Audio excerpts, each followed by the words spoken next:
caí de paraquedas no marketing, né? Bom, não vou contar com muitos detalhes, mas basicamente a minha vida ela é marcada por dois acontecimentos muito importantes. Certo. O primeiro acontecimento muito importante é que eu nasci e cresci aqui em Alphaville, onde a gente está gravando hoje. Segundo melhor lugar do mundo, porque o primeiro é Goiânia, Goiás. Que é um bairro nobre colado em São Paulo, ou seja, nasci numa família de classe média alta, com tudo estável, meu pai tinha um bom emprego numa multinacional, vida ótima até crise de 2008. Crise de 2008, meu pai foi demitido e aí ele descobriu que ele tinha que ter guardado dinheiro, olha só. Eu não sabia ganhava disso, muito assim. bem, gastava tudo e ele descobriu que ele tinha que ter guardado. Então, de 2008 até 2012, foi um período forte em casa, porque mês após mês eram cortes. Meus pais sempre deram tudo de si para a gente continuar estudando numa escola muito boa, eles sempre focaram em educação, mas aí começou aquela história de não eram mais os uniformes novos, não eram mais os livros novos, eram livros do sebo, e aí depois, mês seguinte, eu fazia muita aula de dança, meu sonho era ter seguido carreira artística. Eu passava a tarde inteira na escola de dança, teve que ir cortando, primeiro foi o balé, depois foi o teatro, depois foi o jazz, e de 2008 até 2012, meu pai ficou tentando se reposicionar, mas ele já era mais velho, não conseguia um outro emprego, tentou empreender. Em 2012, não tem mais jeito, a gente teve que se mudar para Santa Catarina, onde minha família tinha empresa e aí meu pai foi trabalhar na empresa da família. Então, foi, assim, o momento mais importante, assim, profissionalmente, mesmo eu tendo 14 anos, foi ali que a minha mentalidade profissional e minha mentalidade começou a ser forjada, que foi enxergar que dinheiro é liberdade, então sem dinheiro você não faz o que você quer, você não mora onde você quer morar, e comecei a perceber, tipo, putz, aqui em casa as coisas são diferentes da casa dos meus amiguinhos, eu vou ter que fazer o meu, né, desde cedo. Então, com 14 anos, um pouquinho antes da gente se mudar para Santa Catarina, eu já comecei a trabalhar. Eu comecei a dar aula de dança na escola que eu fazia aula. Então, em vez de eu perder as aulas que eu queria fazer, eu fiz uma troca com a dona da escola. Eu falei, deixa eu dar aula no sapateado, que era o que eu era melhor. Em troca, você deixa eu fazer todas as aulas que eu quiser, você me ajuda com os custos dos figurinos para apresentação de fim de ano. E comecei com 14 anos já a ter essa visão de, assim, preciso desde cedo cuidar do meu, fazer o meu, e preciso trabalhar para ter dinheiro, porque dinheiro igual liberdade. Aí a gente se mudou para Santa Catarina, foi muito traumático, porque eu tinha nascido, crescido estudando na mesma escola, morando na mesma casa, eu nunca tinha passado por uma mudança. Então, essa mudança para Blumenau foi muito forte. Lá eu continuei trabalhando, comecei a dar aula de dança no teatro de lá, comecei a fazer trabalho de modelo, era recepcionista de evento, panfletei na rua, Páscoa, fazia ovo de Páscoa. Eu era desesperada por guardar um pouquinho de dinheiro.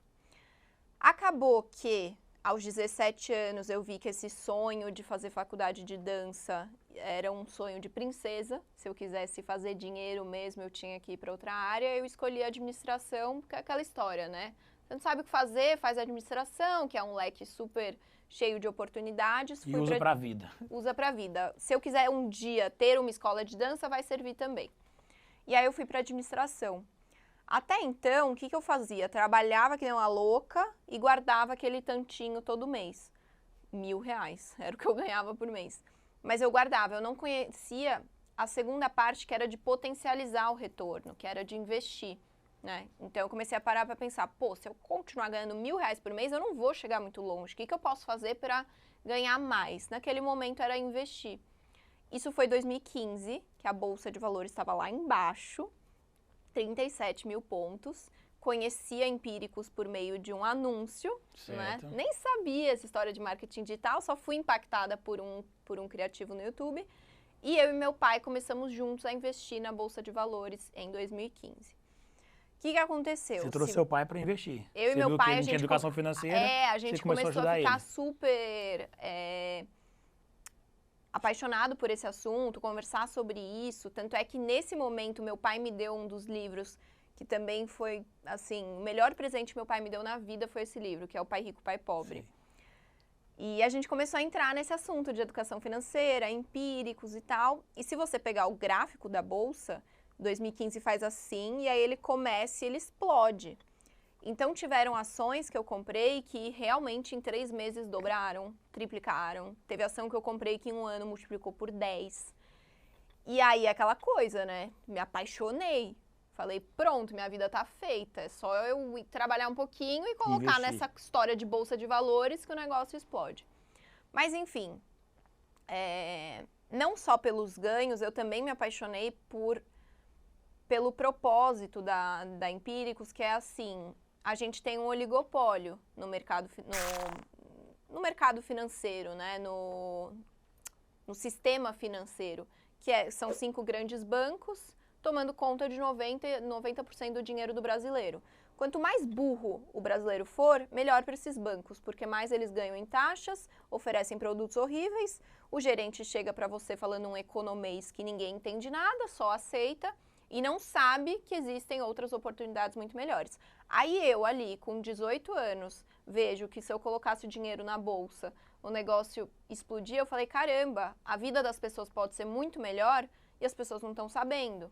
Então, além do ganho pessoal que eu tive, começou a surgir esse inconformismo com ser um assunto ainda tão pouco falado, né? Hoje em dia você entra no Uber, o Uber tá falando de criptomoeda.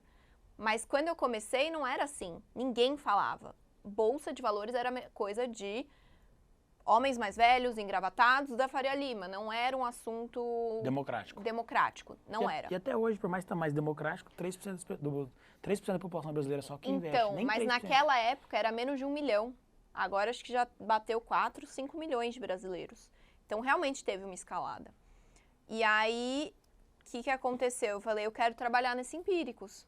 Quero ser entusiasta do assunto educação Você ficou com financeira. esse alvo, o produto foi tão bom para você que você falou, quero trabalhar lá. Exatamente. E eu já estava começando no meu entorno, com os meus amigos, com a minha família, eu já estava convencendo eles de começarem a investir, eu ensinava eles. Eu falei, cara, é isso que eu gosto.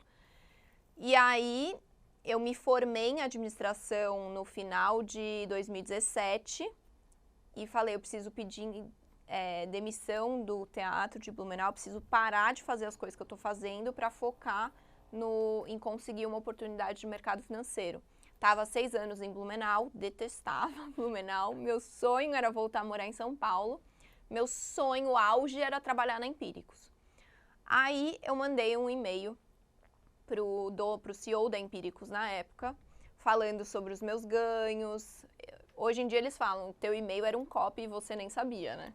Mas falando sobre os meus ganhos, falando sobre como eu admirava a empresa e que se eles tivessem algum espaço, eu era a pessoa mais disposta para estar lá, porque eu tinha o que o Paulo Lemann nomeia, né, de Deep Desire to Get Rich.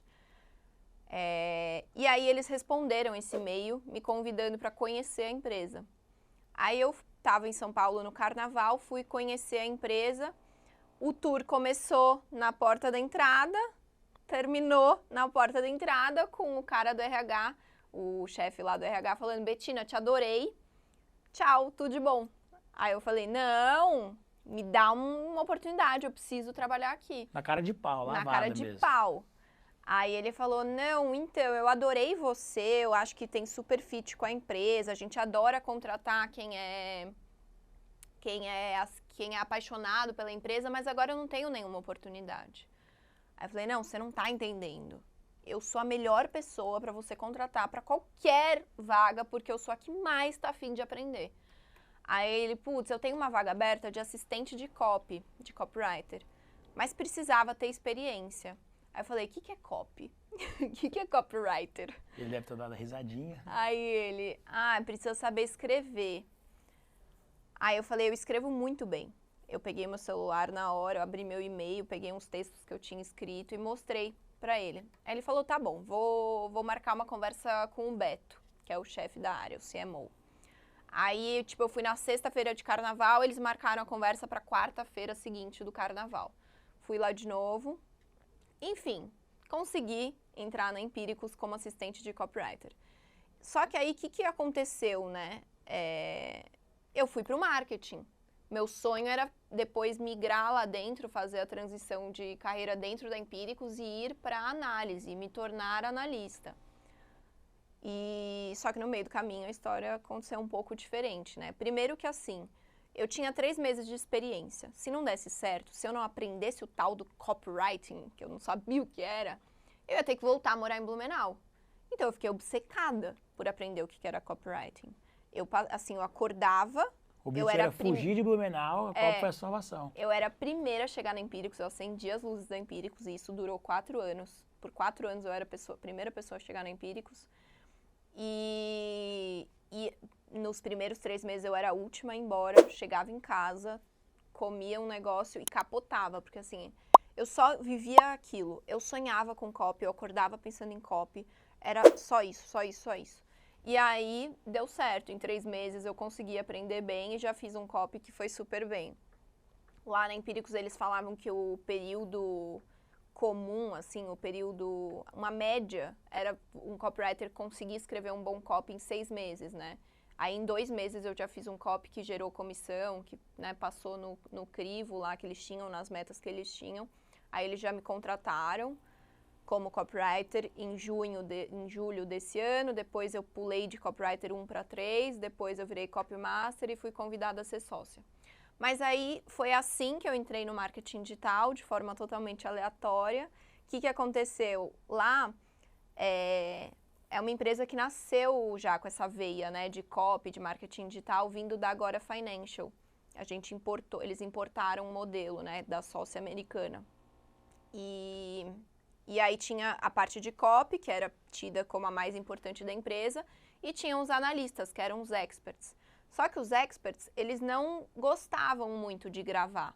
Eles não eram pessoas igual a gente hoje, que está intrínseco. Se você está no marketing digital, você tem que aparecer. Para eles, não. Eles eram caras formados em economia, que tinham que dar resultado nos investimentos que eles indicavam. E, putz, calhou da empresa que eles trabalhavam, tinha esse modelo de vendas que tinha que gravar anúncios e criativos e vídeos de venda. Eles odiavam. Então, começou que o Beto, meu chefe, a Empíricos começou a me estimular a fazer essa ponte entre o copy, os analistas e as redes sociais e a parte de aparecer para as câmeras.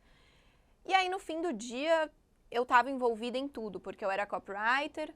Aí eu comecei a gravar para as redes sociais da Empíricos, eu comecei a gravar os criativos dos lançamentos dos experts, só que eu queria ainda migrar para análise, então eu estudava investimentos, eu acabei tirando o CNPI, então eu me tornei analista.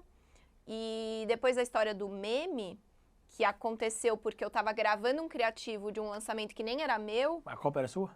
A cópia era minha, da minha história. Eu que escrevi, e é tudo verdade. Aí depois dessa história do meme... Eu ganhei tanta voz, né, a minha base cresceu tanto, que aí eles deixaram eu criar o meu próprio infoproduto. Então eu acabei criando, dentro da Empíricos eu tinha a Sua Jornada Milionária, teve mais de 70 mil alunos. Uau. Então acabou que no fim do dia, na Empíricos, eu passei pelo 360 de tudo. Eu entrei como copywriter e saí como quase que estrategista, não só expert, mas também com todo o know-how de bastidores, né? E aí foi isso.